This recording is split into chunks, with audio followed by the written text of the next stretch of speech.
Bonjour à tous. En avril dernier, j'ai eu le plaisir de participer à Bouquet d'Histoire, le premier salon du livre d'histoire organisé par la ville de Grasse. J'y rencontrais des auteurs, des historiennes et des historiens formidables, et j'ai pensé que je pourrais vous proposer une série estivale qui vous permettrait aussi de les découvrir et d'apprendre d'eux des choses passionnantes. En 2 mots, un festival historique du podcast. Chaque lundi, retrouvez donc un nouvel épisode. Bonne écoute! Alors, Marie Moutier-Bitan, vous êtes docteur en histoire contemporaine à l'École des hautes études de sciences sociales. Vous travaillez sur la Shoah en Union soviétique occupée. Et pour cela, vous avez parcouru divers centres d'archives. Vous avez fait beaucoup de missions de terrain, aussi en Ukraine, en Russie, en Biélorussie, en Moldavie, etc. Vous avez participé à de nombreux travaux. Lettres de la Wehrmacht, paru en 2014. Vous avez publié Les Chants de la Shoah, l'extermination des Juifs en Union soviétique occupée, en 41-44, c'est paru chez Passé Composé. Et plus récemment, c'est votre dernier livre en date, Le Pacte antisémite, le début de la Shoah en Galicie orientale, juin-juillet 1941, chez Passé Composé. Alors, vous êtes chercheuse au CNRS et vous êtes devenue la première titulaire de la chaire d'excellence Holocaust and Genocide Studies en France, donc à l'université de Caen. Bonjour. Bonjour Stéphane Genet. Alors, ma première question sera, pouvez-vous nous expliquer ce que l'on entend par le terme Shoah par balle et en quoi diffère-t-elle des autres formes de persécution et d'extermination des Juifs pendant la Seconde Guerre mondiale ? La Shoah par balle est une expression qu'on a créée il y a une quinzaine d'années pour désigner un mode de tuerie particulier à l'Europe de l'Est, de la Pologne à la Russie, qui consistait donc pendant l'occupation nazie à assassiner les Juifs de ces territoires par fusillade. C'est-à-dire que la majorité des Juifs de ces régions ont été exécutés au bord ou dans des fosses communes, creusées la plupart du temps à l'orée des villes ou des villages. Les bourreaux, les nazis, leurs collaborateurs, étaient mobiles, c'est-à-dire qu'ils se rendaient directement sur les lieux où se trouvaient les victimes, contrairement au centre de mise à mort installé dans le gouvernement général de Pologne, où là, on faisait venir les victimes jusque dans ces centres. C'est pour ça qu'il y a environ, on estime, 2500 sites de fusillade dans toute l'Europe de l'Est entre 1941 et 1944. D'accord. Ces centres justement d'exécution, vous dites Europe de l'Est, mais où particulièrement ? Et est-ce que vous pouvez nous donner une idée de l'ampleur de ces événements ? Ces fusillades de Juifs se déroulent en Pologne, dans les pays baltes, en Biélorussie, en Russie occidentale, en Ukraine, en Moldavie, également en Roumanie, et on note aussi des fusillades dans les Balkans. Elles ont lieu dès la campagne de Pologne de 1939, se poursuivent de manière extrêmement intensive à partir de l'opération Barbarossa le 22 juin 1941 sur tout le territoire soviétique occupé par les nazis et leurs alliés roumains. Et c'est important de le souligner, ces fusillades durent jusqu'en 1944, c'est-à-dire jusqu'à la libération de ces territoires, et y compris durant le fonctionnement des centres de mise à mort d'Auschwitz, de Chremno, Treblinka, etc. en Pologne. Ces fusillades concernent environ 2 millions de personnes juives, c'est-à-dire que la Shoah par balle concerne environ 1/3 des morts de la Shoah. D'accord. Et en termes d'acteurs et d'organisations impliquées, quels sont les acteurs qui vont organiser tous ces massacres ? Eh bien, tout d'abord, il y a les Einsatzgruppen, qui sont créés au mois de mai 1941 sous la houlette d'Heinrich Himmler et de Reinhard Heydrich. Ces Einsatzgruppen vont avoir pour mission d'exterminer la population juive à mesure que le front avance vers l'Est. Ces Einsatzgruppen sont au nombre de 3000 hommes, ce qui évidemment n'est pas suffisant pour l'étendue du territoire à couvrir et le nombre de juifs présents sur ces territoires. C'est pour ça que les Einsatzgruppen font appel à des bataillons de la police allemande, en grand nombre, également s'appuient sur les moyens logistiques de l'armée allemande, donc la Wehrmacht, qui elle aussi participe pleinement aux exécutions. Il y a d'ailleurs de nombreux soldats volontaires qui réclament de participer aux exécutions de juifs, qui vont demander à participer au sein des pelotons d'exécution. Et il y a également la police locale. Donc en Ukraine, en Russie, en Biélorussie, etc., il y a des milices organisées qui, elles, vont apporter leur connaissance du terrain, c'est-à-dire qu'ils vont pouvoir indiquer où le site de fusillade pourrait être organisé. Ils connaissent la population juive de ces territoires. Ce sont leurs voisins, donc ils vont aisément trouver leur maison et participer aux arrestations, aux rafles, ainsi qu'à la surveillance des ghettos, mais également comme tireurs sur les sites de fusillade. Il faut noter aussi que l'armée allemande a des alliés, les Hongrois, les Roumains, et eux aussi vont prendre en charge toute une partie de la Shoah sur ces territoires, notamment dans les zones qu'ils vont administrer, comme pour les Roumains, ils vont administrer par exemple la partie sud-ouest de l'Ukraine et notamment la ville d'Odessa, et ils vont être responsables de massacres très importants en termes numériques. Et concrètement, comment ça se passe? Les Einsatzgruppen arrivent dans un village, ils réunissent la population, ils font une sélection. Enfin, concrètement, comment ça se passe sur le terrain?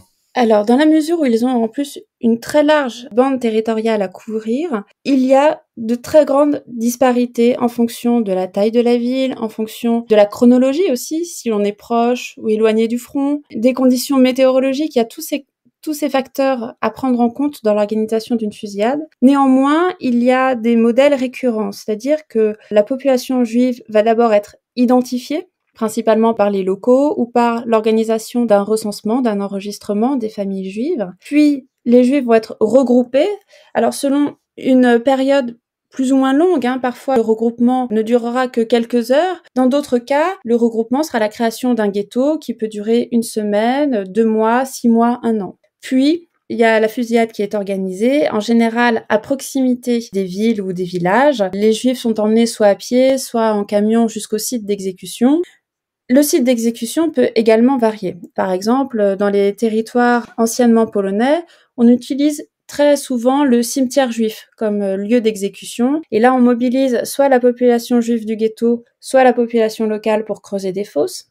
Mais ailleurs, on peut aussi utiliser des ravins comme à Babi Yar, des forêts comme à Ponary près de Vilnius, ou encore des tranchées anti-chars, des cours d'eau asséchés, etc. Il y a vraiment, de la part des bourreaux, une très grande capacité d'improvisation et d'adaptation en fonction du terrain et de la localité où ils se trouvent. Donc en fait, chaque fusillade a son organisation propre en fonction de toutes ces contingences. Oui, on voit bien que la principale difficulté pour les bourreaux, c'est une question presque logistique, quoi, avec le nombre de personnes à gérer, transporter éventuellement, ensuite enterrer les corps. Enfin, on voit que c'est quand même une question très logistique de leur point de vue. Oui, tout à fait. Ils se rendent compte assez rapidement, donc dès l'été 1941, que l'on peut fusiller des familles entières de manière extrêmement rapide. La première fusillade massive a lieu à Kamenets-Podilsky en Ukraine à la fin août 1941, où plus de 23 000 juifs sont fusillés en 2 jours.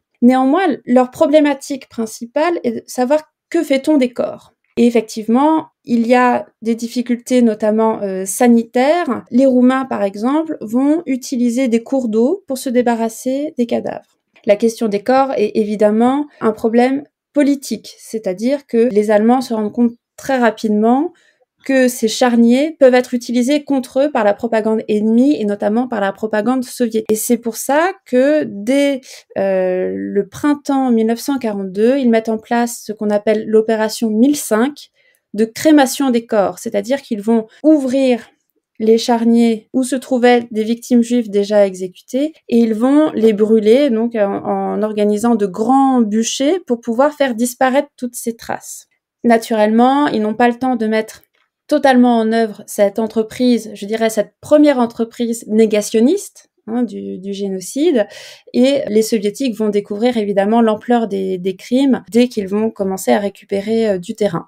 Mais donc oui, il y a un enjeu logistique en prenant en compte l'environnement, la composition de la population, la présence ou non de partisans, mais je dirais que leur principale préoccupation, c'est vraiment que faire des corps, parce que il y a aussi la population locale qui ne souhaite pas avoir des charniers dans leurs champs ou dans les zones cultivables, etc. Alors justement, la population locale, vous avez dit qu'elle participait parfois, ou souvent d'ailleurs, à cette Shoah par balle, mais y a-t-il des cas de résistance face à cet événement? Face aux exécutions de juifs, la seule résistance qui existe véritablement, c'est la résistance des juifs eux-mêmes. Il y a plusieurs ghettos qui se soulèvent, avec néanmoins l'aide de partisans soviétiques, notamment en Biélorussie, qui leur fournissent quelques armes. Parfois, les résidents du ghetto tentent de mettre le feu justement au quartier pour pouvoir créer des chances d'évasion. On se rend compte finalement qu'il est possible de s'enfuir d'un ghetto. Les frontières des ghettos sont assez poreuses finalement, et c'est là où la population locale joue un rôle crucial parce que par la dénonciation, par ce risque de dénonciation, la population locale sert entre guillemets de garde en fait de ces ghettos. Néanmoins, il est possible d'en sortir. De même, on compte de nombreuses évasions des sites de fusillade, mais la principale difficulté, c'est comment survivre par la suite. Et c'est quasiment impossible en raison de l'hostilité extrêmement importante de la population locale, et où que ce soit sur ces territoires, des pays baltes jusqu'à la mer Noire, et ce qui rend la survie et la résistance extrêmement difficile, faute de soutiens locaux pour pouvoir survivre. Oui, c'est ce qu'on avait vu, un peu plus tard aussi avec l'évasion, de Sobibor, où beaucoup, de déportés avaient été ramenés par la population locale, finalement, au camp. C'est malheureusement quelque chose qu'on ressent pas mal, dans cette région. Alors, quelles sont les principales, sources et témoignages qui nous permettent de comprendre et d'étudier la Shoah par balle aujourd'hui? Et comment ces sources ont été collectées et préservées? Il y a tout d'abord les sources allemandes de l'époque. On a pu retrouver les rapports des Einsatzgruppen qui nous donnent une idée de la manière dont ils organisaient leur politique génocidaire à l'Est. Mais je dirais le tournant dans l'historiographie de la Shoah par balle, c'est l'ouverture des archives soviétiques au début des années 1990, avec la chute de l'URSS, qui nous donne accès à une enquête soviétique menée dès le début de la libération des territoires pour justement examiner, établir les crimes commis par les nazis et leurs collaborateurs. Et cette enquête soviétique a pour objectif de présenter ces résultats au procès de Nuremberg en 1946. C'est ce qui est fait d'ailleurs. Malgré tout, cette enquête est plutôt mal reçue en raison de la propagande soviétique, en raison des événements de Katyn aussi, qui ont laissé planer un doute sur la véracité de cette commission. Néanmoins, elle est extrêmement utile, et en se rendant sur le terrain, on se rend compte qu'effectivement, la commission disait vrai dans la plupart des cas. Par ailleurs, nous avons eu la possibilité de nous rendre sur le terrain pour faire des entretiens avec ses voisins ukrainiens, biélorusses, russes, polonais, qui ont assisté à toutes les étapes de l'extermination des Juifs de leur village. Et c'est vraiment des témoignages extrêmement précieux parce qu'ils nous permettent en plus de localiser les sites d'exécution. Il faut bien imaginer que la moitié des fosses communes ne sont même pas indiquées par un mémorial ou une plaque. Donc c'est vraiment il y a des sites qui sont laissés à l'abandon, même s'il y a plusieurs milliers de personnes juives enfouies sur ces sites. Je dirais également que les procès d'après-guerre sont extrêmement précieux pour comprendre la logique des bourreaux, notamment des tireurs, qui expliquent comment ils organisaient les fusillades sur place. Malheureusement, il y a peu de témoignages de survivants juifs dans la mesure où la politique génocidaire nazie en Union soviétique occupée a été particulièrement brutale, intense et rapide. Et justement, vous avez parlé de la mémoire. Quels sont les efforts qui sont faits? Y a-t-il des efforts d'ailleurs pour commémorer, éduquer le public sur la Shoah par balle? Et quels sont les défis, on imagine, dans cette partie de l'Europe, dans certains pays, quels sont les défis particuliers qui sont liés à cette commémoration? Dans ces pays, depuis 1945, le discours soviétique est de dire que les Juifs sont des victimes soviétiques parmi d'autres. Il y a un refus d'accepter la spécificité de la Shoah à l'Est. Et dans ces conditions, il est extrêmement difficile de proposer un autre discours dans des pays comme la Biélorussie ou la Russie. En Ukraine également, il y a un conflit de mémoire, c'est aussi le cas en Lituanie par exemple, où les héros nationalistes sont également des bourreaux qui ont participé à la Shoah, mais qui ont aussi combattu les soviétiques. Donc il est très difficile d'inclure dans l'histoire nationale l'histoire de la Shoah sur ces territoires. C'est un véritable défi. Néanmoins, on observe une génération de jeunes chercheurs ukrainiens ou biélorusses ou baltes qui s'emparent aussi de ces sujets sans considération politique et vraiment pour établir les faits et qui courageusement vont aussi parler de la collaboration qui est une triste réalité dans l'ensemble de ces territoires. C'est que, on le voit bien avec la guerre entre la Russie et l'Ukraine, il y a une instrumentalisation du récit de la Seconde Guerre mondiale, et c'est pour ça qu'il est extrêmement important, c'est notre principal défi, je dirais, de rétablir les faits et d'historiciser, en fait, cette histoire. Qu'il y a des différences justement entre les pays qui sont concernés par ce phénomène de Shoah par balle et dans la mémoire, dans la façon de gérer la mémoire. Je pense notamment à des pays de l'Union européenne comme les États baltes. Est-ce qu'ils sont plus ouverts, plus sensibles à ces questions que peut-être la Russie et la Biélorussie en fait? Oui, il y a une sensibilité. Néanmoins, c'est toujours une histoire compliquée à faire admettre dans ces pays. Je me souviens de 2 voyages que j'ai menés en Lituanie et il était extrêmement compliqué de discuter avec les gens de ce sujet, même d'interviewer les personnes âgées qui ont vécu cette histoire. C'était extrêmement difficile. Les portes s'ouvraient beaucoup plus facilement finalement en Ukraine ou en Russie même qu'en Lituanie. Le passé est encore très présent et il y a encore dans les familles des membres qui ont participé directement aux fusillades. Là, ce sont en plus des pays où la collaboration était extrêmement importante. En Lituanie, par exemple, l'Ansatsgruppe A, qui se trouvait sur ce territoire, a très largement délégué l'organisation des fusillades. Il y avait des Allemands extrêmement peu présents et c'était des unités lituaniennes qui ont quasiment tout organisé. Merci beaucoup pour cet éclairage sur ce phénomène de Shoah par balle et j'invite donc les auditeurs de ce podcast à se reporter à tous vos ouvrages et dont notamment le dernier en date paru en 2023 chez Passé Composé, Le Pacte antisémite, le début de la Shoah en Galicie orientale, juin-juillet 1941. Vous trouverez toutes les coordonnées et toutes les références en description de l'épisode. Merci beaucoup Marie Moutier-Bitan pour cet éclairage. Merci à vous.